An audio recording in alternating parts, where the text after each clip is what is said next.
Pakistan cricket board ने बिलाखिर नए central contracts का ऐलान कर दिया है, जिसमें से 8 प्लेयर्स जो कि गुज़िश्ता कॉन्ट्रैक्ट्स में शामिल थे उन्हें निकाल बहर किया गया है और 12 नए प्लेयर्स की एंट्री हुई है जो कि इससे पहले सेंट्रल कॉन्ट्रैक्ट का हिस्सा नहीं थे, जिसमें कुछ ऐसे खिलाड़ी भी हैं जो दोबारा सेंट्रल कॉन्ट्रैक्ट का हिस्सा बने हैं।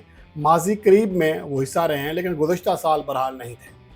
इसके अलावा चंद ऐसे प्लेयर्स जो कि अपनी जादुई कारकर्दगी की वजह से अपना ना सिर्फ सेंट्रल कॉन्ट्रैक्ट बचाने में कामयाब हो गए हैं, बल्कि चंद एक को तरक्की भी मिली है या अपनी कैटेगरी जो है बरकरार रखने में कामयाब हो गए हैं। वो जादुई कारकर्दगी जो नज़र तो नहीं आ रही है लेकिन जहनों में मौजूद है कि ये प्लेयर्स जादुई कारकर्दगी दिखा सकते हैं। अब इसके हवाले से जो नई लिस्टें हैं वो आपके साथ शेयर करने जा रहा हूँ। और जैसा कि मैंने गुज़िश्ता रोज़ ही कहा था कि मौजूदा पाकिस्तान की टीम में एक भी ऐसा प्लेयर नहीं है जिसे आप एक कैटेगरी का सेंट्रल कॉन्ट्रैक्ट ऑफ़र करें। बाबर आज़म और मोहम्मद रिजवान गुज़िश्ता कॉन्ट्रैक्ट में टॉप पोजीशन पर थे, टॉप कैटेगरी में थे, उनकी तनज़ली हुई है, अब वो बी में चले गए हैं। और बाकी प्लेयर्स में भी कोई ऐसा प्लेयर नहीं था जो कि एक कैटेगरी के काबिल होता। तो इस वजह से इस कॉन्ट्रैक्ट में तो कोई एक कैटेगरी है ही नहीं। हर कैटेगरी में यानी कि बी, सी और डी में 10-10 खिलाड़ियों को रखा गया है। मजमूई तौर पर 30 नए जो प्लेयर्स हैं उनको कॉन्ट्रैक्ट दिया गया है। पिछले साल 27 प्लेयर्स को कॉन्ट्रैक्ट दिया गया था। तो अब इसमें काफ़ी चीज़ें हैं जो आपके साथ मैं शेयर करने जा रहा हूँ। एक तो ये कि अब्दुल्ला शफीक जो कि ना जाने किस कारकर्दगी की बुनियाद पर अपनी ना सिर्फ जगह बरकरार रखने में कामयाब हुए हैं बल्कि उनकी कैटेगरी भी बरकरार है। उनकी कारकर्दगी के ऊपर भी बात करेंगे, बाकी प्लेयर्स की कारकर्दगी भी डिस्कस करेंगे। यहाँ पर यह कि जो न्यू एंट्रेंट्स हैं जिन्हें नई एंट्री मिली है, पहली बार सेंट्रल कॉन्ट्रैक्ट में यानी कि इस साल आए हैं, पहले तो आ चुके हैं लेकिन पिछले साल नहीं थे। उनमें अहमद दानियाल, फ़हीम अशरफ, हसन अली, हसन नवाज़, हुसैन तलत, खुशदिल शाह, मोहम्मद अब्बास, मोहम्मद हारिस, मोहम्मद नवाज़, शहजादा फरहान, सलमान मिर्ज़ा और सुफियान मुकीम। अगर इन प्लेयर्स की बात करें तो मेरे ख्याल में इसमें किसी को एतराज़ नहीं होना चाहिए। ये वो प्लेयर्स हैं जो कि मुझे लगता है कॉन्ट्रैक्ट पाने के हकदार थे क्योंकि वो मैचेस भी रेगुलर खेल रहे थे। उसके बाद वो खिलाड़ी जिन्हें प्रमोशन मिली है उनमें जो कि सी से बी में गए हैं, यानी कि जो मौजूदा वक्त की टॉप कैटेगरी है वो बी है, ए तो है ही नहीं। तो बी कैटेगरी में जो सबसे टॉप कैटेगरी में गए हैं उनमें अबरार अहमद, हारिस रऊफ, सैम अयूब, सलमान अली आगा और शादाब खान हैं, जिनमें अबरार अहमद की कारकर्दगी पे ऊपर बात की जा सकती है कि बेहतर रही है, उन्हें हक था आगे जाने का। सैम अयूब ने भी परफॉर्म किया है, तीनों फार्मेट्स में किया, उस तरह नहीं किया जिस तरह तवक्को थी, लेकिन वनडे फार्मेट में गुज़िश्ता जो सेंट्रल कॉन्ट्रैक्ट का टेन्योर था उसमें आला क्लास परफॉर्मेंस दी है ओडीआईज़ में, तो उनका भी हक था। लेकिन सलमान अली आगा और शादाब खान ने ना जाने ऐसी कौन सी परफॉर्मेंस दे दी है कि अब उन्हें पाकिस्तान के सेंट्रल कॉन्ट्रैक्ट की टॉप कैटेगरी दे दी गई है। उसके बाद 9 ऐसे प्लेयर्स हैं जो अपनी कैटेगरी बरकरार रखने में कामयाब रहे, जिनमें अब्दुल्ला शफीक सी कैटेगरी में हैं और रहेंगे। अब उनकी कारकर्दगी बताऊंगा क्या रही है। यानी कि 1 जुलाई 2024 से जब गुज़िश्ता कॉन्ट्रैक्ट शुरू हुआ था तब से उनकी कारकर्दगी के ऊपर भी बात करेंगे। अब उसके अलावा जो बाकी प्लेयर्स हैं उनमें खुर्रम शहजाद जो हैं वो रिटेन करने में कामयाब रहे अपनी डी कैटेगरी, और अब्बास अफरीदी भी डी कैटेगरी में हैं, Mohammed Waseem junior D category में हैं, नुमान अली सी में, साजिद खान सी में, साउद शकील जिन्हें पाकिस्तान के टेस्ट कैप्टन के तौर पर देखा जा रहा है, वाइस कैप्टन मौजूदा वक्त में, वो भी सी कैटेगरी में है, हालांकि टेस्ट फार्मेट में उनकी कारकर्दगी बहरहाल आउट क्लास है। इसके अलावा शाहीन अफरीदी टॉप कैटेगरी यानी कि बी कैटेगरी बरकरार रखने में कामयाब हो गए हैं बग़ैर परफॉर्मेंस के। उनकी कारकर्दगी के ऊपर बहुत बड़ा सवालिया निशान है, लेकिन उनके जो बैकडोर राब्ते हैं, बैकडोर पावर है, उसकी वजह से उनकी जो कैटेगरी है उसको नहीं छेड़ा गया। अगर आप उनकी परफॉर्मेंस उठा के देख लें तो इस तरह की कोई परफॉर्मेंस नहीं है उन्हें सेंट्रल कॉन्ट्रैक्ट के टॉप कैटेगरी दी जाती। बहरहाल यहाँ सब चलता है।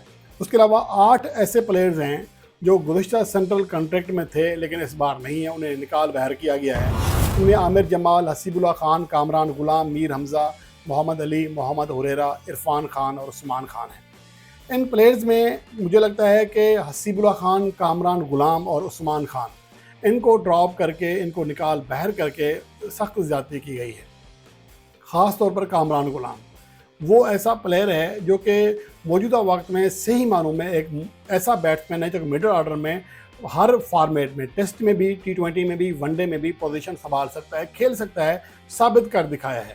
लेकिन पस्से पर्दा कुव्वतों ने उन्हें ना सिर्फ टीम से निकाल बाहर किया, अब वो सेंट्रल कॉन्ट्रैक्ट से भी उन्हें निकाल बाहर किया है, ताकि उनका जो बचा खुचा एतमाद है वो भी ख़राब हो। एक तरह से उन्हें मैसेज दिया गया है कि पाकिस्तान की इस टीम में आपकी जगह नहीं है।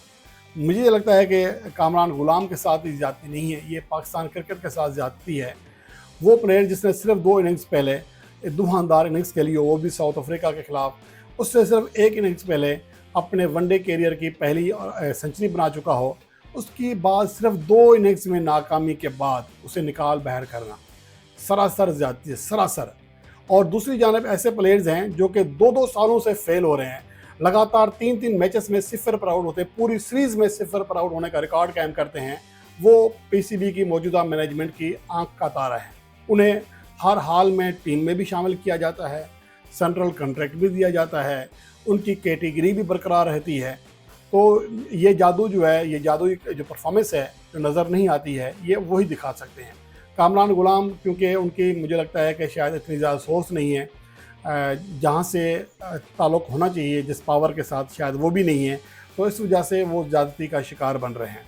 अगर इस अरसे में आप देखें कि 1 जुलाई 2024 से, तो कामरान गुलाम ने अब्दुल्ला शफीक के मुकाबले में काफ़ी बेहतर परफॉर्मेंस दी है। अब्दुल्ला शफीक ने 5 टेस्ट मैचेस की 10 इनिंग्स में 1 सेंचुरी ज़रूर स्कोर की, लेकिन 19 की एवरेज है मजमूई तौर पर, 19 रन फी इनिंग्स। इसके मुकाबले में कामरान गुलाम ने 28 की एवरेज के साथ रन किए हैं।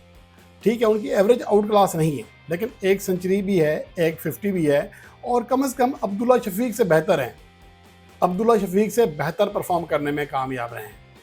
और जिस खिलाड़ी को इमाम उल हक को निकाला गया है, वो इंग्लैंड में सेंचुरी के ऊपर सेंचुरी कर रहा है। वो उनकी पाकिस्तान में टेस्ट परफॉर्मेंस जो थी वो आउट क्लास थी। वनडे फॉर्मेट में वो तसलसल के साथ रन कर रहा था। ठीक है, उसका स्ट्राइक रेट कम था, तो अब्दुल्ला शफीक कौन सा 150 के स्ट्राइक रेट से खेल रहा है। अब्दुल्ला शफीक की ना ही टेस्ट में कारकर्दगी है, ना ही वनडे में। T20 में तो खैर अब उन्हें निकाल दिया गया है, तो उसके बावजूद वो ना सिर्फ अपना कॉन्ट्रैक्ट बरकरार रखने में कामयाब हो गए हैं, बल्कि उनकी कैटेगरी भी बरकरार रखी गई है। इसके मुकाबले में कामरान गुलाम को निकाल दिया गया है। इसके अलावा अगर बात करें शान मसूद, जो कि पाकिस्तान की टेस्ट टीम के कैप्टन हैं, उनकी कारकर्दगी कम से कम अपने फॉर्मेट में बेहतर है। 2 ही खिलाड़ी हैं जिन्होंने गुज़श्ता कॉन्ट्रैक्ट के दौरानिए में 2 सेंचुरियाँ की, यानी एक सऊद शकील हैं, दूसरे शान मसूद हैं। शान मसूद की एवरेज भी सलमान अली आगा से बेहतर है, लेकिन सलमान अली आगा टॉप कैटेगरी में आ गए हैं और शान मसूद सी कैटेगरी में चले गए हैं। तो बहरहाल ये यहाँ चलता है। यहाँ पर ज़ाती पसंद और नापसंद की बुनियाद पर बात होती है। लेकिन मुझे अफसोस ये है कि पीसीबी ने आज जो प्रेस रिलीज़ जारी की है, उसके शुरू में लिखा है कि कारकर्दगी की बुनियाद पर 30 खिलाड़ियों को 3 मुख्तलिफ कैटेगरीज में शामिल किया गया है। कम अज़ कम कारकर्दगी की बुनियाद के साथ लिख भी दो कि कारकर्दगी की डेफिनेशन क्या है आपके सामने, या ये लिखें कि टीम मैनेजमेंट की पसंद की बुनियाद पर ये खिलाड़ी सेलेक्ट किए गए हैं, तो मेरे ख्याल में ज़्यादा बेहतर रहता। इसके अलावा अगर ODIs की बात करें तो अब्दुल्ला शफीक ने 15 वनडे मैचेस खेले हैं और 2 50 ज़रूर स्कोर की हैं, 24 की उनकी एवरेज है। कामरान गुलाम ने 10 मैचेस खेले, 7 इनिंग्स खेल सके, क्योंकि वो तो 15 इनिंग्स खेले थे। इनकी एवरेज 30 की है, 1 सेंचुरी भी है, 1 50 भी है। स्ट्राइक रेट 99 है। वनडे फॉर्मेट में 99 का स्ट्राइक रेट अच्छा होता है, जबकि अब्दुल्ला शफीक का स्ट्राइक रेट 67 है। 67 वाला स्ट्राइक रेट वाला जो खिलाड़ी है वो सिलेक्ट है। 24 की एवरेज है, 66 का स्ट्राइक रेट है, वो आंख का तारा है। और जिस खिलाड़ी ने 99 के स्ट्राइक रेट से रन किए हैं, निस्बतन बेहतर एवरेज जो कि 30 की एवरेज है उसके साथ रन किए हैं, उसे बाहर कर दिया गया है। अब यहाँ कुछ लोग ये कहेंगे कि अब्दुल्ला शफीक ओपनर है, कामरान गुलाम वन डाउन पोजीशन पर खेलता है। ऐसा नहीं है। जब आपने कारकर्दगी की बुनियाद पर कॉन्ट्रैक्ट देने हैं, तो अब्दुल्ला शफीक की कारकर्दगी है ही नहीं कि आप उसे एज ए ओपनर टीम में मुस्तकिल कंसीडर करें। अगर आपके सैम अयूब मौजूद हैं, सैफ फरहान मौजूद हैं, फ़खर जमान मौजूद हैं, तो किसी और ओपनर की जगह बनती ही नहीं है वनडे फॉर्मेट में बगैर कारकर्दगी के। हाँ, अगर अब्दुल्ला शफीक की कारकर्दगी अच्छी होती तो उन्हें शामिल करने पर किसी को एतराज़ नहीं होता। तो ये बहरहाल चलता है। अब मैं आपके सामने लिस्टें रखने जा रहा हूँ कि न्यू कॉन्ट्रैक्ट में क्या क्या हुआ है। एक तो ये कि उस्मान खान की बात भी कर लें कि सिर्फ 2 वनडे उन्हें दिए गए 19 T20 इंटरनेशनल मैचेस ज़रूर खेले जिनमें वो नाकाम रहे, सिर्फ एक 50 कर सके। लेकिन यहाँ पर अहम चीज़ ये है कि अब्दुल्ला शफीक को 27 वनडे दिए गए हैं, 6 T20 दिए गए हैं, अभी तक परफॉर्मेंस नहीं है लेकिन खेल रहे हैं। ये बड़ा सवाल है। एक खिलाड़ी को सिर्फ 2 मैचेस दिए जाते हैं, वो खिलाड़ी जो कि आपके नेशनल वनडे का आपका टॉप स्कोरर है, आपके डोमेस्टिक क्रिकेट में मुसलसल परफॉर्म कर रहा है, और उसको सिर्फ 2 मैचेस के बाद निकाल बाहर किया जाता है। एक खिलाड़ी को 27 मैचेस दे दिए गए और 6 T20 दे दिए गए, परफॉर्मेंस नहीं है लेकिन उसे खिलाए जा रहे हैं। इनके अंदर टैलेंट है, ये एक अज्यूम कर लिया गया है कि इनके अंदर टैलेंट है, वो पता नहीं कहाँ छुपा हुआ है। वो जब पैड पहनते हैं वो वहाँ से स्लिप हो जाता है, अब नीचे से बांधना पड़ेगा ट्राउज़र को ताकि वो जो उनका टैलेंट है वो स्लिप ना हो जाए, नीचे फिसल वो गिर जाता है। ये कह सकता हूँ मैं, मुझे समझ नहीं आती है कि यार वो कौन सी डेफिनेशन है, वो कौन सी सलाहियत है कि आप 2.5-3 साल में नहीं दिखा पा रहे हैं। मैं मानता हूँ कि उनके जो स्ट्रोक्स हैं बड़े क्लासिकल हैं, उनके पास अच्छी रेंज भी है, लेकिन एक खिलाड़ी अगर 2-2.5 साल में ख़ुद को नहीं मनवा सका तो फिर कैसे कहा जा सकता है कि ये टैलेंटेड है। यहाँ पर आप, ये कोई तजर्बागाह नहीं है, यहाँ पर खिलाड़ी को परफॉर्म करना होता है।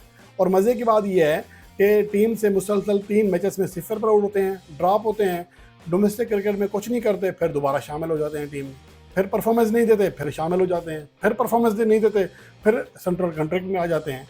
ये बहरहाल मन तक मुझे समझ नहीं आती है। अब जो नई कैटेगरीज़ की लिस्टें मैं आपके सामने शेयर करने जा रहा हूँ। बी कैटेगरी में जो 10 प्लेयर्स हैं उनमें अबरार अहमद, बाबर आजम, फ़खर जमान, हारिस रऊफ़, हसन अली, मोहम्मद रिजवान, साइम अयूब, सलमान अली आगा, शादाब खान और शाहीन शाह अफरीदी शामिल हैं। सी कैटेगरी में अब्दुल्ला शफीक, फ़हीम अशरफ, हसन नवाज़, मोहम्मद हारिस, मोहम्मद नवाज़, नसीम शाह, नुमान अली, सैयद अदफ़रान, साजिद खान और सऊद शकील शामिल हैं। जबकि डी कैटेगरी में अहमद दानियाल, हुसैन तलत, खुरम शहजाद, खुशदिल शाह, मोहम्मद अब्बास, अब्बास अफरीदी, मोहम्मद वसीम जूनियर, सलमान मिर्ज़ा, शान मसूद और सुफियान मुकीम शामिल हैं। ये वो प्लेयर्स हैं जो कि पाकिस्तान क्रिकेट बोर्ड से अब माहाना फ़िक्स सैलरी भी हासिल करेंगे, मैच फ़ीस उसके अलावा होगी।